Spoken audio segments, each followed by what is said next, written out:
Hi everyone, welcome back to Sashay Away with Barry. This is take 3 of me recording this video. The first one, I belched in the middle of the introduction. The second one, the doorbell rang in the middle of me taping. And so here I am, take 3. Luckily, I hadn't got too far on either of those first 2 takes, so here we go. I am here and I'm going to be talking about RuPaul's Drag Race Down Under Season 1, Episode 4, I believe, entitled Rucycled. Last week we said goodbye to Coco Jumbo. I really liked Coco Jumbo on the show, so I was sad to see her go. I thought it could have been a double save on the lip sync last week because I thought Coco did a great job.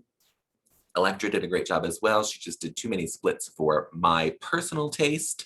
I don't like it when too many tricks are done in a lip sync because to me, it comes off as desperate and trying just a little too hard. I know you have to try your best, but I think it's just an act of desperation when you throw in that many tricks.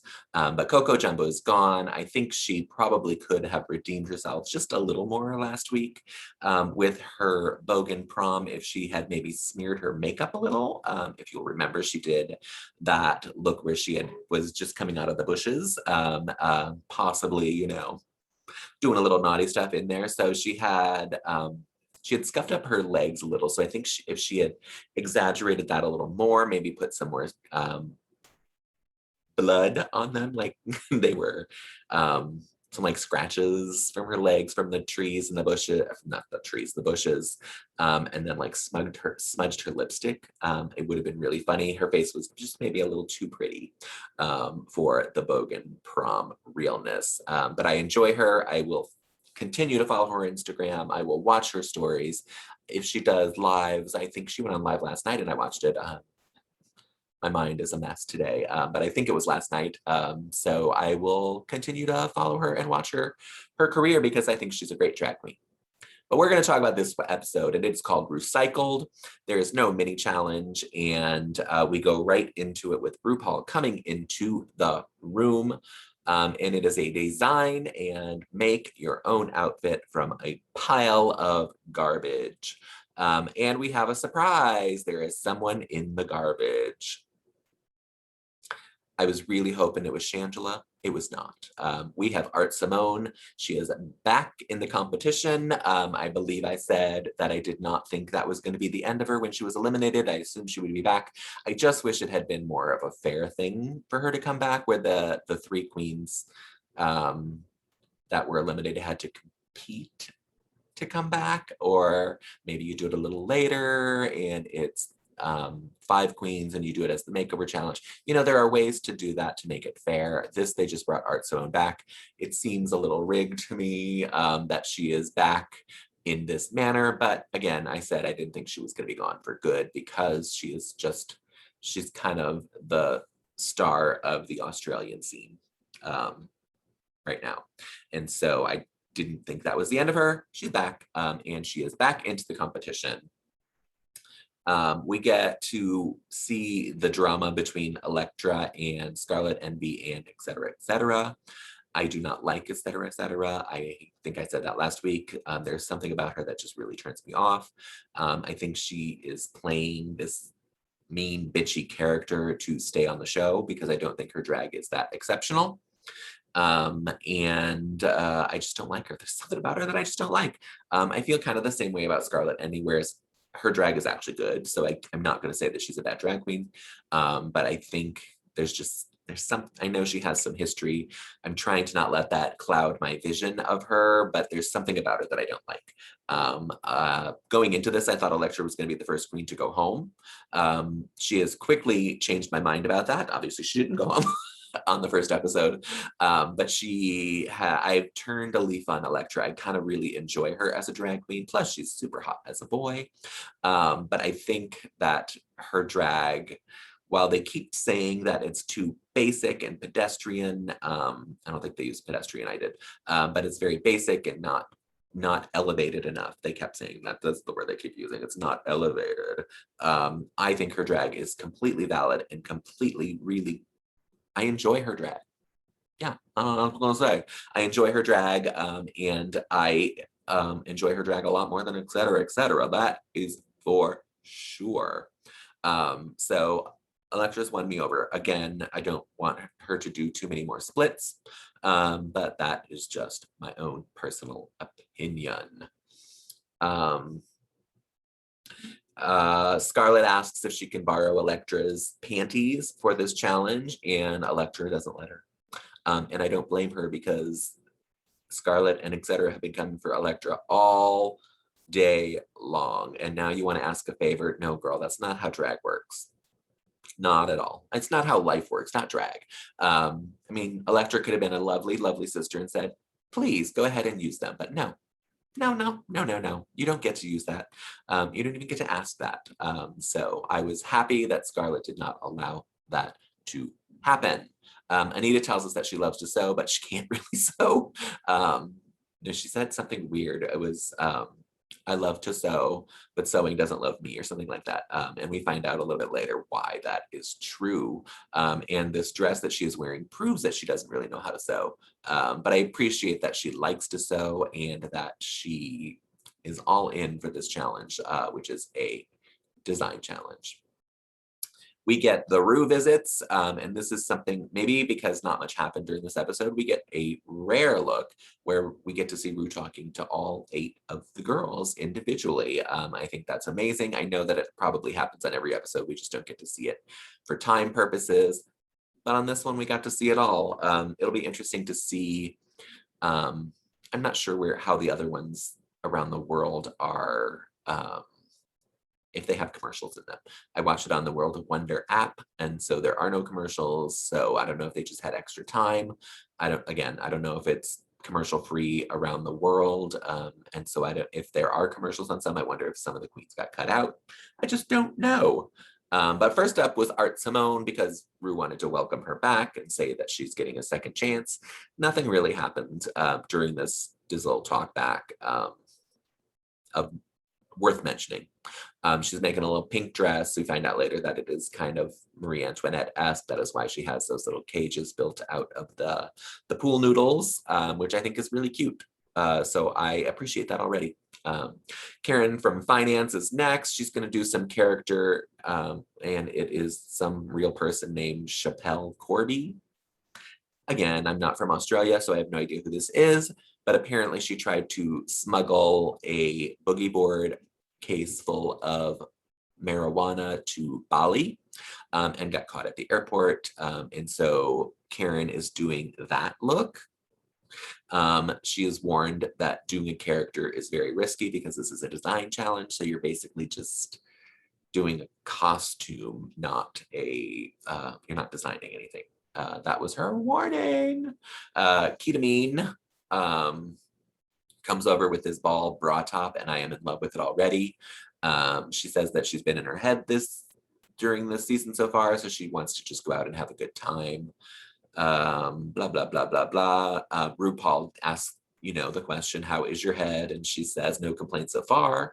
But then she goes on to say, actually, there's been a lot of complaints about too much teeth, which makes RuPaul really, really cackle. So I feel we are at a turning point for Miss Ketamine, who is my favorite person on the show. I've said that before. I will say it again. I still really love her.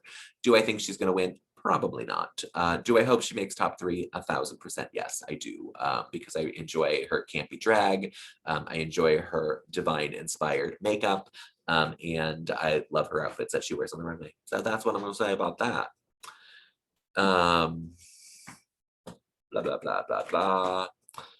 Electra is next, and she comes over with basically nothing. And Ru asks if she can sew, and she says, yes, I can sew. I can't really style, which is kind of a little dig towards the judges who say her looks are not elevated. But she's like, I can sew. And so she kind of gives her this idea of what she's going to be doing as a kangaroo hunter, because she's already sent 2 Aussie queens home, and she wanted to have these stuffed animal heads hanging on her garment. Ru does not seem impressed by this, but doesn't want to dissuade her, but says, have you ever tried to do glamour gown?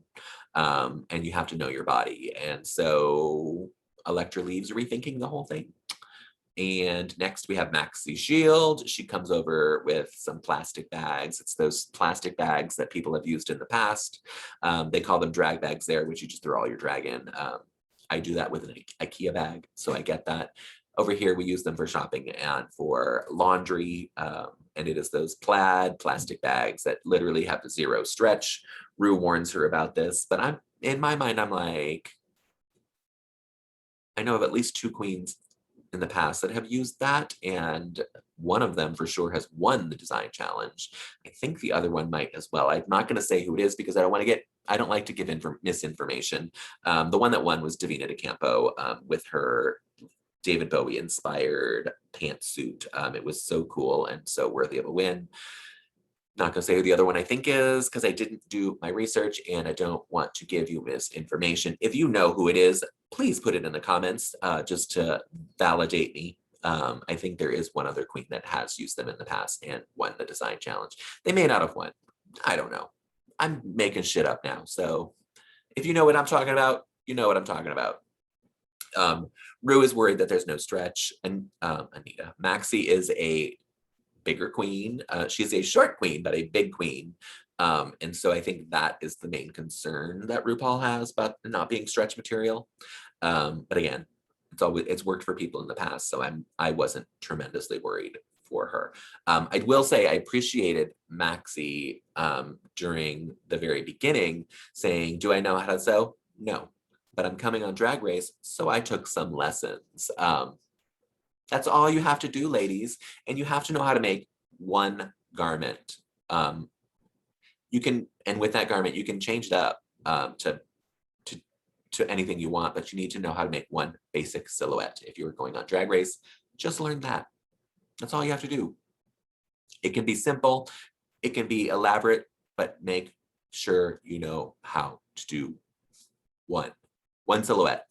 And then you can tweak it out to meet the challenge. You can tweak it out to meet the fabrics. And that, I believe, is what Maxi Shield did this week. Next, we have et cetera, et cetera. She brought over this pink, flowy, garbage garment that I did not like. She is concerned because she's always been safe, so she's never had critiques. So she knows that she's not doing bad, but she doesn't know if she's doing good either. That's the end of it. I don't care about her, honestly. So I don't like her garment that she creates. I don't like what she showed us. I don't like her attitude. I don't like much about this, et cetera, et cetera.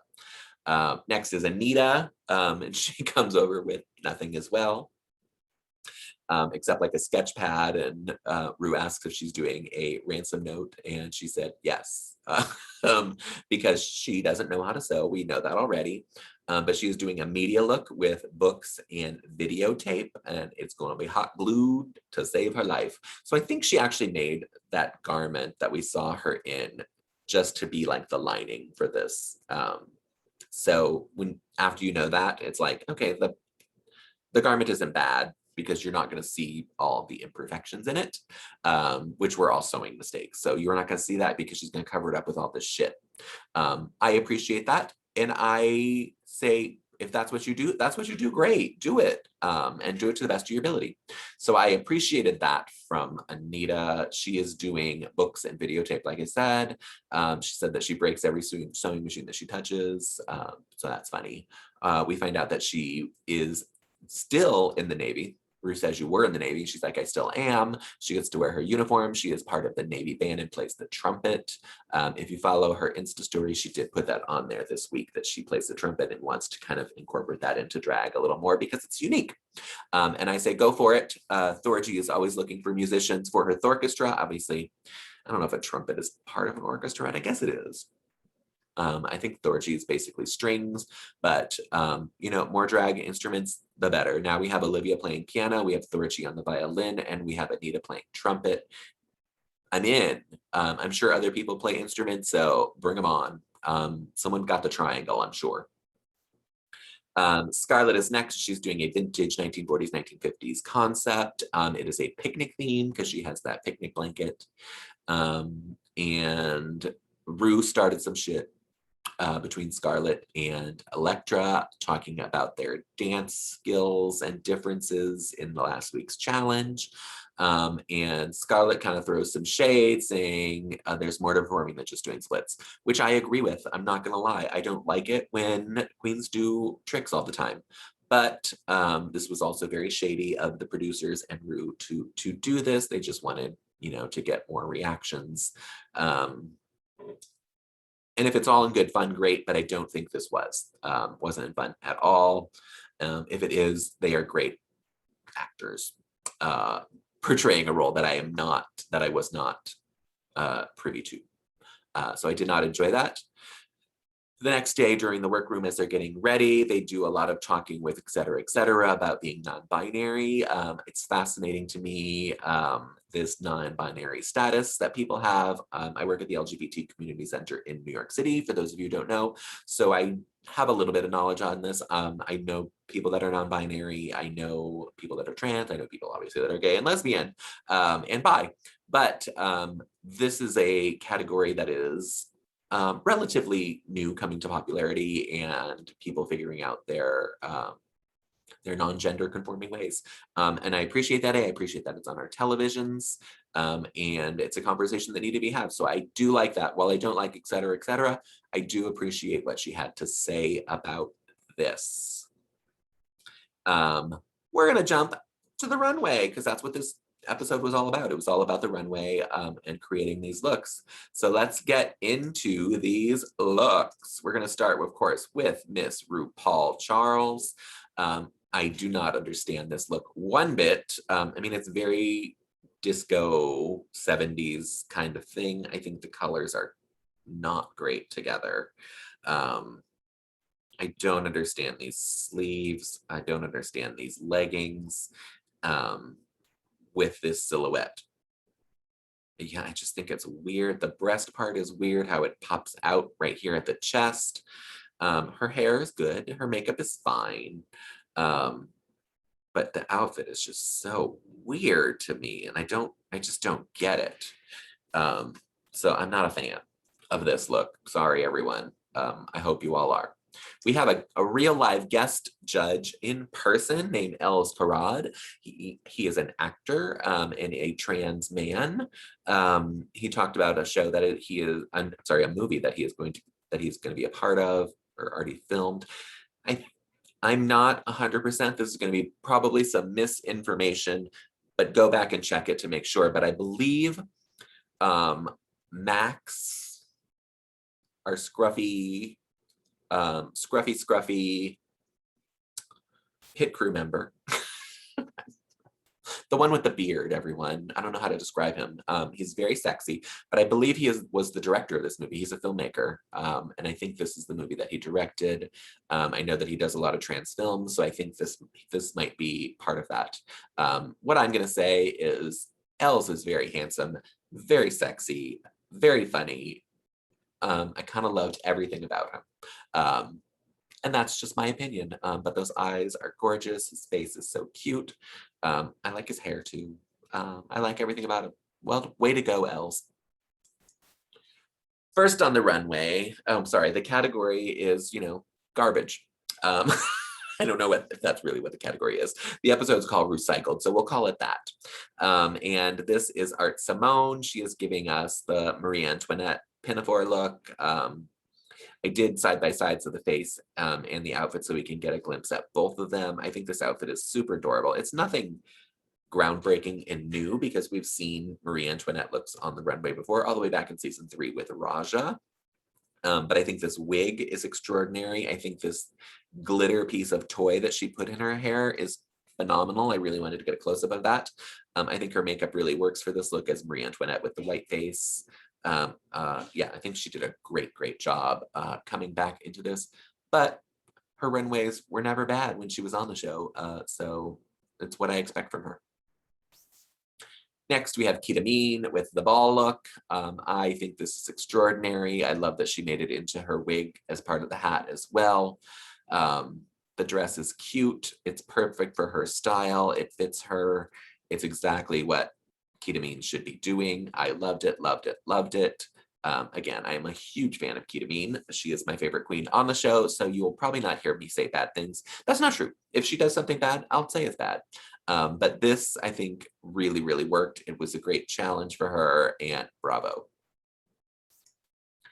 Next is et cetera, et cetera. And she gave us this weird description about being, you know, this goddess type of thing. Um, I don't like it. I don't like her makeup. I don't like her wig. I don't like this negligee she created, because that's really all it is. I think she said she made it out of curtains. The sleeves are interesting with the ruching on it, but the rest is just so boring, and you can, you know, see all of her garments underneath it. I don't like it. Sorry. Bye. Next, we have Maxi Shields. She's giving us that bag look, and she did this perfectly. She said it's very Vivienne Westwood, punk rock. She made a purse to go with it. I love that she shows her midriff. This is the second time we're seeing that, I think 2 weeks in a row, because it was last week. This wig is amazing with this. I have a wig very similar to this, and I'm going to try to style it like this because I think it looks really cool. Yeah, I think she did a great job with this plastic fabric that has no stretch. It fits her body immaculately. I don't know how she did that, but bravo to her. Next is Karen from Finance. Again, she's doing that character that no one cares about. It's stupid and it's ugly. There's no design to this. It's a costume, and that's all it is. Really, really bad. Don't like it. Next, we have Electroshock. She made a gown out of ties. I think this is exquisite. I think she looks great in this. I actually love this hair, which I normally wouldn't care for, but I think it looks great with this look. The gown is gorgeous. She did a great, great job, really starting over after her talk with Ru, and giving Ru what she wanted. Yeah, I think she did a great job. I don't know what else to say. It's a gorgeous gown, in a very creative way. Anita Wiglet is next. This is her burn books and VHS tape dress. I don't think it's as terrible as everyone thought. Maybe in person it looked a lot worse, but on the camera it wasn't terrible. Was she going to win with this? Not a chance. But I don't think it's as bad as it sounded from the judges and from the other contestants. So maybe it was really bad in person. I don't know. But I think the shape is fine. I think the fact that the pages are loose like that, I actually really enjoy, because it gives a little bit of movement to what would be very stiff otherwise. And I don't hate it. I think her wig is fantastic as well. So yeah, I didn't hate this look as much as everyone else. Finally, we have Scarlett Adams. She is giving us the picnic realness. I mean, this fits her immaculately. It's a cute idea. Again, we have the giant rose. This is another giant rose moment. We had it with Rosé. We had it with me years ago at the RuPaul's Drag Race finale taping, as well as on Cycle for the Cause. I believe that was in 2018 with my giant rose look. So I'm always here for a giant rose. This fits her impeccably. The greatest thing about it is that she turned it into shorts. They are so cute. This little onesie outfit. Maybe 2 pieces that I can't tell, but I think it's just super cute. I love the grapes in her hair, on her shoulder, in the picnic basket. The little apron is cute. She did a great job on this look, but she's a costume designer, so I expected her to do great on this. Ketamine and Electroshock are sent back safe. They are our safe queens. I thought they both could have been in the top. But I really liked a lot of the looks this week, so it was hard for me. So having them safe is fine. Electroshock, I'm a little more surprised at being safe, because I thought her gown was really, really well done and really creative. But they are both safe. They are both Kiwi queens, and they are both safe and get to go back and gossip among themselves. Our top queens are Art Simone, Maxi Shield, and Scarlett Adams. Again, I can't dispute these because I did enjoy all of them. I really liked Art's take on Marie Antoinette, mainly for that wig and headpiece. The dress was fine. I think Maxi Shield did an amazing job with her garment out of those plastic bags. And Scarlet Envy, I mean, she's a costume designer. She looked great. It fit her incredibly. So I can't dispute these three being in the top. It would have been more dramatic if if Elektra was in the top against Scarlett. But we do hear later that Scarlett even says that Elektra's was her second favorite look on the runway today. So there you go. Then she had to throw in shade and say, if it was styled better, you might have won, which is very shady. But Scarlett is our winner. I'm not gonna dispute this. I don't like Scarlett, but I think she looks great in this look. So I'm not gonna dispute that. Was it my favorite look? No. Of those three, I probably would have picked Maxine as my favorite look because I think she did a phenomenal job with her look. That leaves us with the bottom three of et cetera, Karen from Finance and Anita Wiglet. I was very torn with this bottom three because I thought of the three, Anita Wiglet should have been safe. That's what I thought. Because I hated et cetera's look. I hate her attitude as well. So that always is a little bit of a factor for me. Karen from Finance did the absolute worst in this challenge. So she deserved to be in the bottom for sure. But they send back et cetera, as safe. And that leaves us with Karen from Finance and Anita Wiglet as our bottom two. I put this picture in here because Karen from Finance did this little dab and there was this crazy horn that went off and I don't know where it came from. I don't know if it was added in post, but it seemed like everyone heard it because there was laughter. I don't know. I just don't know where it came from. I don't know if it's between her butt cheeks and when she did that, it squeezed it. I just don't know. If someone has any idea or heard any rumors, I don't follow spoilers. So if anyone knows where that came from, please let me know. But these two queens are going to lip sync to I Begin to Wonder by Dannii Minogue. I'm not sure why we didn't get Dannii Minogue when Dannii Minogue was on the show, but here she is now. Was this a great lip sync? No. Who do I think won? Anita Wiglet. I thought Karen's from Finance's lip sync was so boring. Anita wasn't all that much better, but at least she was doing something. For most of the time, Karen just stood around and then she did the one dance move that she knows apparently, and she did it twice at two different times. So I thought Anita Wiglet won this, but I was wrong. This was the end of the song when Anita was helping Karen back up because she got down on her knees. I mean, Anita's dress really isn't that terrible. That's what I'm going to say. But Karen from Finance is sent safe. She was the winner of this lip sync in the judges' eyes / producer's eyes because I don't think she won this lip sync at all. I don't think she did enough, and I don't think she really did anything. But that means we have to say goodbye to Anita Wiglet. Anita Wiglet, I counted her out very quickly as well. I've said week to week that her mouth distracts me, but I appreciate her as a drag queen. I love Camp Drag Queen. She won me over with her personality. I thought that was what's going to keep her safe this week and put et cetera in the bottom. But for the show, I guess they need et cetera because she causes drama backstage, and that is more important than drag. I said it. Anita Wiglet gives one of my most favorite exit lines ever to be on the runway, and she said, "Is it too soon to start talking about All Stars?" Which I think is super, super funny. I love this queen. So keep up the good work, Miss Anita Wiglet. She does her mirror message. She covered the entire mirror with this long story. I appreciate that because now Karen for Finance is really going to have to work to get that off. And then she stole her lipstick. You can see it there in the first picture, putting it in her bra, and she stole a few items off the table as she walked out. I think this is hysterical. It is a well-known fact that queens in the past have stolen stuff from the workroom, so I appreciate that we got to see it on camera. And that lipstick will, if she doesn't save it as a souvenir, will catch her some good money on eBay if she wants to sell it. People will pay money for that. I'm sure they took it away from her as soon as she walked out of there, but I don't care. That is in my mind, that's what's going to happen. Next time on RuPaul's Drag Race, they have to create and market an item, and I believe RuPaul said it's a yeast spray. Correct me if I'm wrong, everyone, but I believe that is what she said. I should have turned on my subtitles to make sure that's what she said.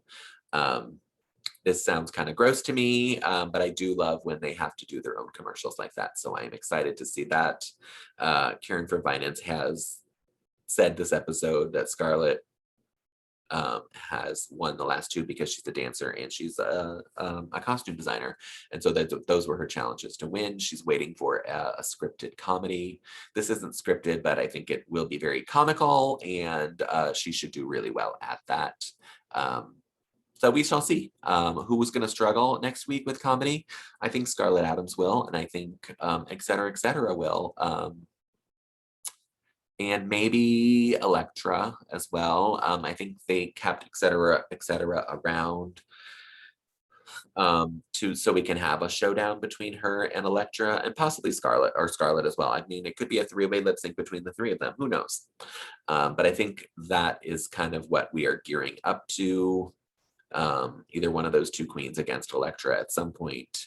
And I hope Elektra wins over both of them, just to put them in their place, but who knows? And then at the very end of the episode, we get this cryptic message from RuPaul that says, before you leave, there's something we need to talk about. And it ends with Michelle having this crazy look on her face. I am sure this is a misdirect, and it's probably something really funny just before someone is walking off the stage, not before they're leaving the show. I could be wrong. It could be totally about that. But we shall see. We will see next week. That is it for this episode, everyone. We made it through another episode 4. We have gotten rid of 3 queens because we brought one back. We'd gotten rid of 3 queens when it started. We've gotten rid of 3 queens now that it is over. If you want to toot and boot these looks along with my friends, you can follow me on Instagram at Sashay Away with Barry. That is SASHAYWITHBARRY. And those are available for 24 hours on my Insta story. If you follow me there, they will pop up. They will be posted tomorrow, sometime tomorrow morning. I'm going by Eastern Standard Time because I live in New York City. So it will be around 9 a.m. Look at 10. Who knows? Look between 9 and 10. They will be there. Or look later in the day because they will be there. You have 24 hours to get to it. And then those results are revealed on the Toot and Boot episode with Chris and David later in the week. I think last week we did Monday. I haven't checked their calendars yet, so I can't give you an estimated time of when that will happen, but it's usually Monday or Tuesday that happens, and that video is posted then. So you can see the results there. If you don't want to wait that long, you can always go to sashayawaywithbarry.com because they are posted there as well, and they are posted there usually after the Instagram story is over. So it's usually just the next day, so they should be there on Monday. I want to thank you all for watching and listening, however you are getting this, whether it is via YouTube or your favorite podcast platform. Stay safe out there, and I will be back with you later this week. Bye, everyone.